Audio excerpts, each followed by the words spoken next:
Today we're going to be starting a new book. We are starting the book of Numbers. This is the fourth book in the Bible and the fourth book of the Pentateuch.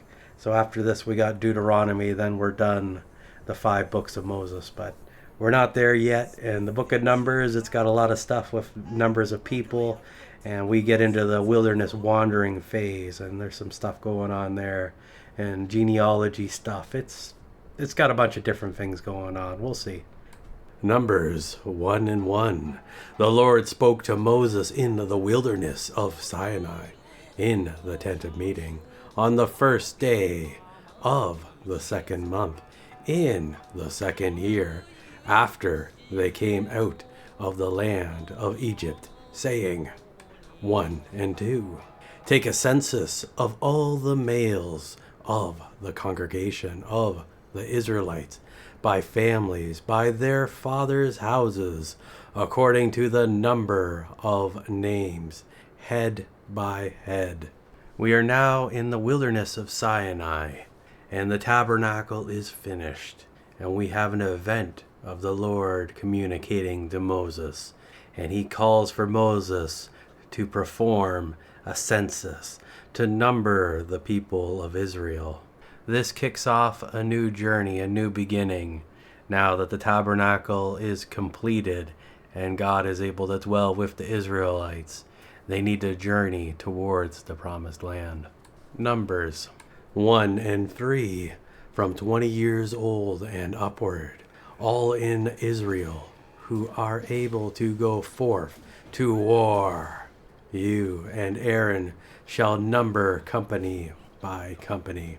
In the modern world, when we do a survey or collect information on people, we get all these different data points and all these different things, and we throw them into a spreadsheet or a database and can analyze the data with computers to find whatever it is that we're looking for. But here in the Old Testament, we're going old school. So they're not going to count everyone. They're only going to count men 20 years old and upward. If you wanted to know how many people were there, you could multiply that by 2 because everybody's going to be married. And that would get you roughly close to the amount of adults. And the amount of children, that would be a lot more difficult to figure out. How many kids each person has and whatnot would be more challenging. And I don't know what the mortality rate of children was, but it's probably worse than it is today. But then again, maybe not. But that's not what we're really looking for. We're looking for men, for as we'll see later on, it almost sounds as if it's for the purposes of war. How many able-bodied troops do they have for any given conflict that may arise?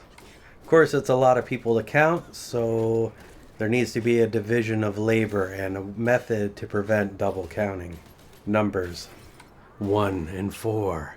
And with you there shall be a man to assist you from each tribe, each being the head of his father's house. Back in the book of Genesis, we saw the life of Jacob, and he was an individual who went on quite the journey, and he wrestled with God, and after wrestling with God, he had his name changed, and his name became Israel afterwards. And during this journey, he had 12 children, and these children became their own individual tribes. So the 12 tribes of Israel are his 12 sons' descendants. Now, there's kind of a weird thing going on, too, because when he went down to Egypt, he adopted Joseph's sons as sons of himself. So Joseph had 2 sons, Ephraim and Manasseh. So they're kind of like extra tribes, for they were adopted in to Israel's family. They're still technically Joseph's sons, but they were adopted in, so they were made as brothers to the rest. So sometimes when you talk about like lost tribes of Israel, sometimes there's some stuff that way referring to these 2 brothers here who were adopted in as Israel's sons. So when it comes to doing their statistical analysis and the counts of people, the division of labor is divided by the individual tribes, and there needs to be a leader elected from each of these tribes as the representative, and that's what we're going to see here. Numbers 1 and 5. And these are the names of the men who shall attend you. Of Reuben, Eliezer, son of Shadir. 1 and 6. Of Simeon, Sheumiel, son of Zurishaddai. 1 and 7. Of Judah, Nahshon, son of Amminadab. 1 and 8. Of Issachar, Nephaneel, son of Zuar. 1 and 9. Of Zebulun, Eliab, son of Helon. 1 and 10. Of the sons of Joseph, of Ephraim, Elishama, son of Ammihud, of Manasseh, Gamaliel, son of Pedazur. 1 and 11. Of Benjamin, Abidan, son of Gideoni. 1 and 12. Of Dan, Ahiezer, son of Ammishaddai. 1 and 13. Of Asher, Pagiel, son of Akran. 1 and 14. Of Gad, Eliasaph, son of Duurel. 1 and 15. Of Naphtali, Ahira, son of Enan. 1:16. These were those chosen from the congregation, the leaders of their ancestral tribes, heads of thousands, the highest class of officers in Israel. That certainly is quite the list of names, and it's quite difficult to pronounce some of them in the English tongue. So to anyone who's watching this whose native language is Hebrew, I apologize. Numbers 1:17. And Moses and Aaron took these men who have been named. 1 and 18. And assembled all the congregation on the first day of the second month, and they declared their ancestry after their families, by their fathers' houses, according to the number of names, from 20 years old and upward, head by head. 1:19. As the Lord commanded Moses, so he numbered them in the wilderness of Sinai. So this is the same day that Moses received his instruction, as we see here, the first day of the second month. So this is going to be a pretty busy, pretty long day, I think. I hope Moses received his instruction first thing in the morning, because it's going to take hours to count all these individuals. So we have Moses and Aaron. They get the people together, explain the situation, and then we have the princes of Israel doing the counting of their own individual tribes. I don't know if it was the princes that counted each person. Maybe they went by one, and he touched each person on the head, and number 1, number 2, and went on like that for hours, or if each prince divided into a smaller subset of people to do this counting. For the number of people we're going to see here is absolutely tremendous, and it would take hours to count this amount of people. As you'll see, it takes a long enough time to even read off these numbers and these names of just the princes. I can't imagine what it would be like to count this amount of people. Numbers 1 and 20. The sons of Reuben, Israel's firstborn, their generations, by their families, by their fathers' houses, according to the number of names, head by head, every male from 20 years old and upward, all who were able to go to war. 1:21. Those of the tribe of Reuben numbered 46,500. 1:22. Of the sons of Simeon, their generations, by their families, by their fathers' houses, those numbered of them according to the number of names, head by head, every male from 20 years old and upward, all who were able to go to war. 123.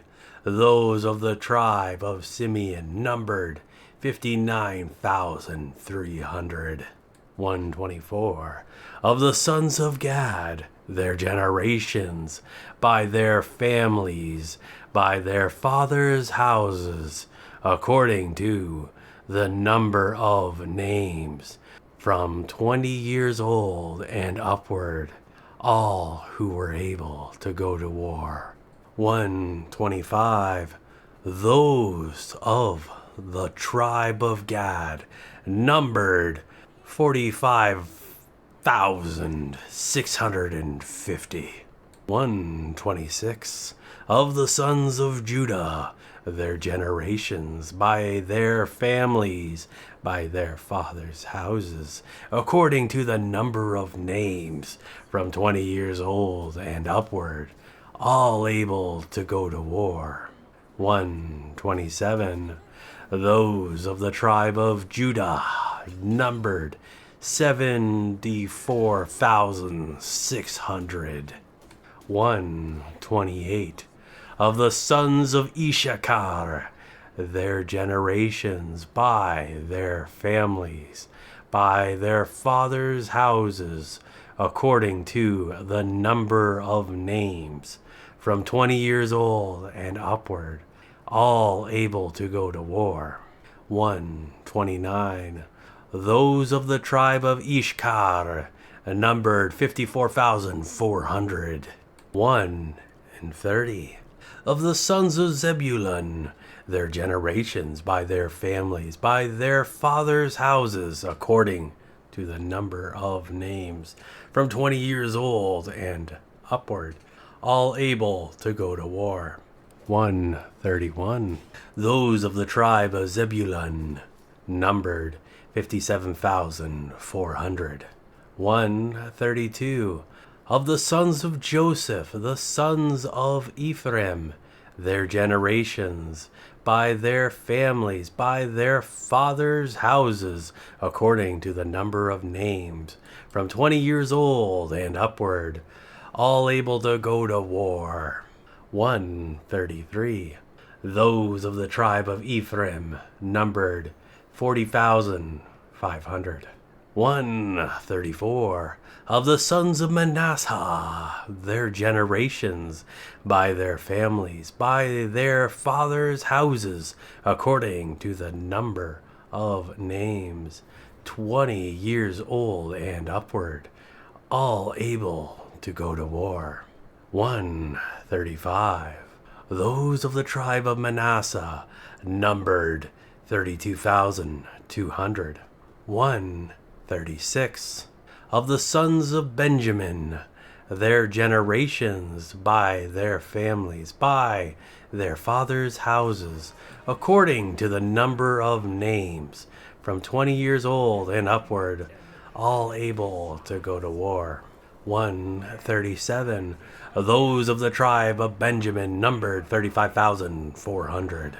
138. Of the sons of Dan, their generations, by their families, by their fathers' houses, according to the number of names, from 20 years old and upward, all able to go to war.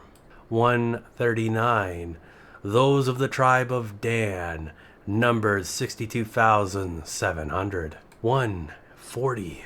Of the sons of Asher, their generations, by their families, by their fathers' houses, according to the number of names, from 20 years old and upward, all able to go to war. 141. Those of the tribe of Asher numbered 41,500. 142. Of the sons of Naphtali, their generations, by their families, by their father's house, according to the number of names, from 20 years old and upward, all able to go to war. 143. Those of the tribe of Naphtali numbered 53,400. 144. These were numbered by Moses and Aaron, and the leaders of Israel, 12 men, each representing his father's house. Throughout most of history, the strength of a people was measured by the amount of people. Technology didn't really do a whole lot back then. Yes, swords were better than sticks, but a stick can certainly give a good beating, and was certainly a powerful implement of war, and it took a very long time before it was superseded. And even then, can an individual with a sword take on 5 people who have good strong sticks to give them a little bit of a beat down?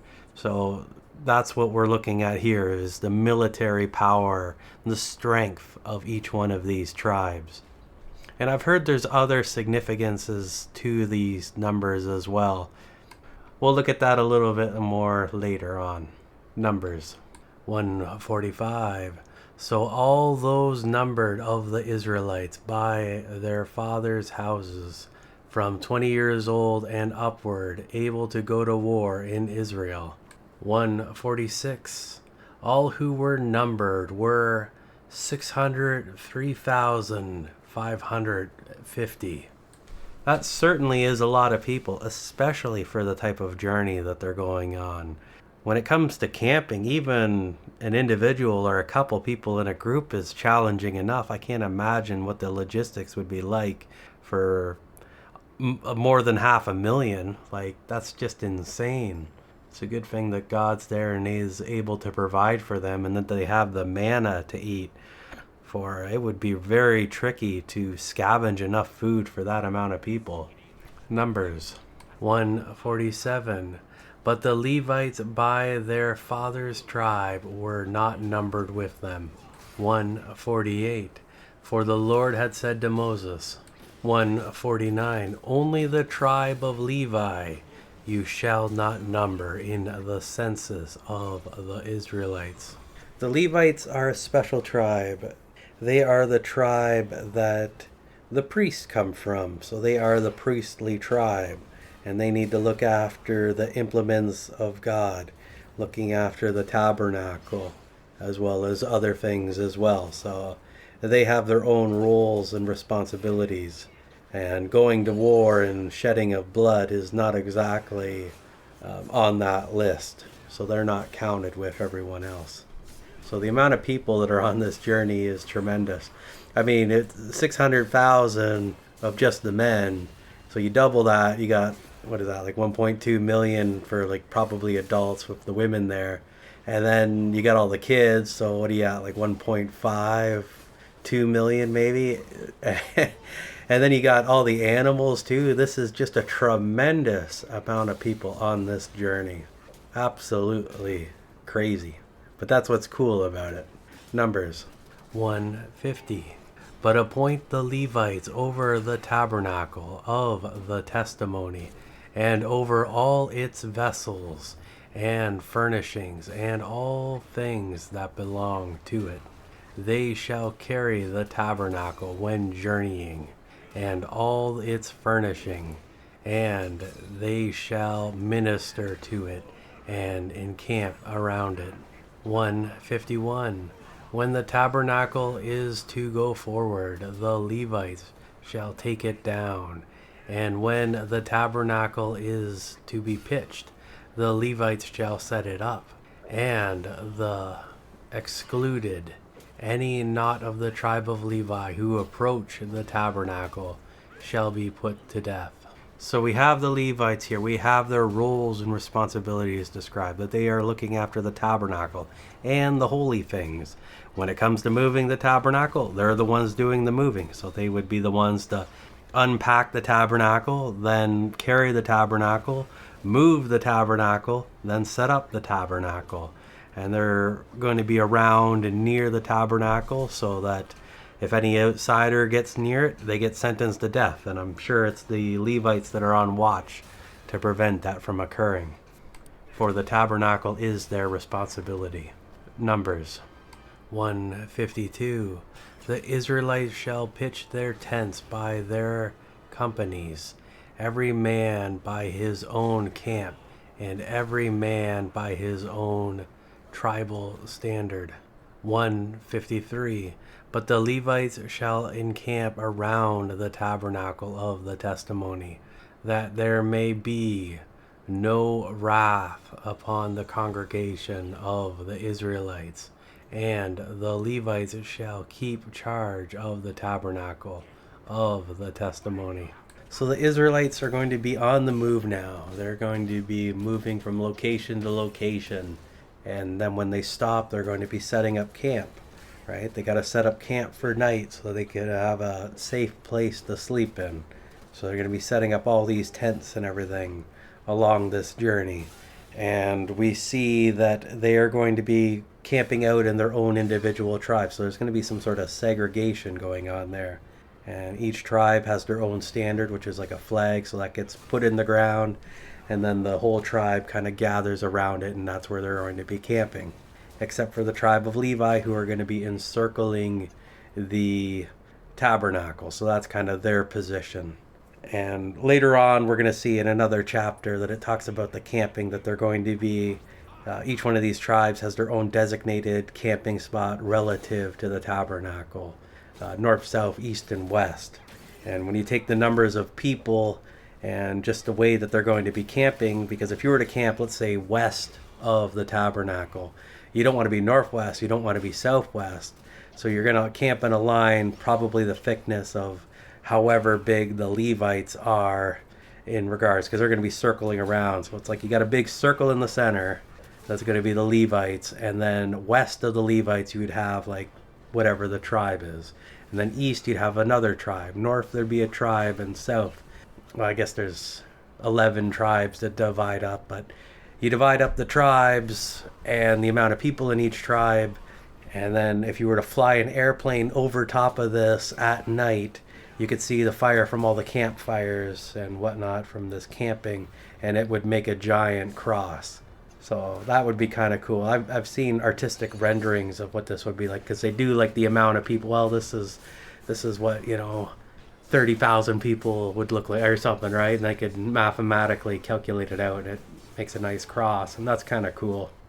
Just something in here for the New Testament reader of the Old Testament. There's little tidbits like that all over the place that kind of make things interesting. Even chapters like this that we're just looking at numbers of people. Numbers 154. Thus did the Israelites according to all that the Lord commanded Moses. So they did. So there we go. The Israelites are going to follow the instructions of what Moses said. And they do this survey, and it was all good.